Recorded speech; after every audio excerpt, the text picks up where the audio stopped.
Welcome to Well Worth a Visit, and the first in a new series that's going to be exploring fascinating but lesser-known attractions throughout the country. If you've ever been stuck for something to do with the kids on a wet weekend, then this is the series for you. And when I say kids, I mean anybody from 8 to 80 years old, because in Well Worth a Visit, we've got something for everyone. Our first attraction is the Old Operating Theatre, situated in the heart of the City of London, just around the corner from London Bridge. So come with me and let's see what makes the Old Operating Theatre well worth a visit. Well, this is the spiral staircase leading up to the garret of St Thomas's Church in Southwark. And it was here in 1821 that the Women's Surgical Operating Theatre was built. Well, it boggles the mind to think that for someone coming in for a leg operation, or even worse, a leg amputation, the first challenge was to get up these steep stairs.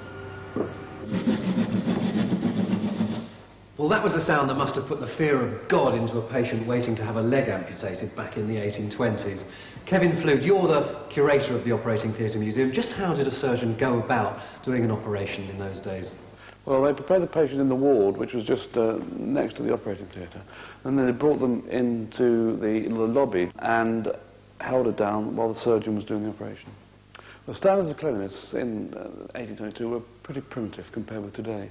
We know, for example, there was a wash basin here. In contemporary accounts suggest they were as light to wash their hands on the way out as on the way in. Also, they would have worn their frock coats or an apron occasionally, and so they didn't understand the connection between bacteria and disease. There is evidence that in the medieval period they knew about anaesthetics, but the anaesthetics they used were so dangerous that they stopped using them by the time we're talking about, the 18th, 19th century. And in the 18th, 19th century they used no anaesthetics. They might have given you a swig of brandy or perhaps a swig of laudanum, but generally there were no anaesthetics.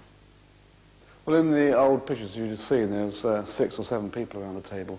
Most of them were just there to hold the patient down, because obviously it was a very, very painful thing having an operation without anaesthetic, so you needed to hold them down so that the surgeon could operate without too much movement. I mean, there's one case where we know that a surgeon accidentally chopped off 2 fingers of his assistant.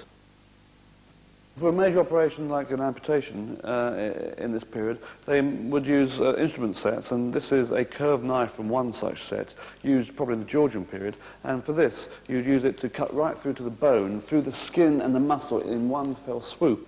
And they used a saw like this to cut through the bone itself. It looks like a normal saw, but this is a surgical saw, and there was a surgical mace because in St Thomas's Street, just down the road from here, so that would be used to saw through the bone. How long did an amputation take? Well, the reason for the speed was the pain, basically. There's no other reason for the speed, but they became incredibly quick at doing operations. So an amputation might typically take a minute or less.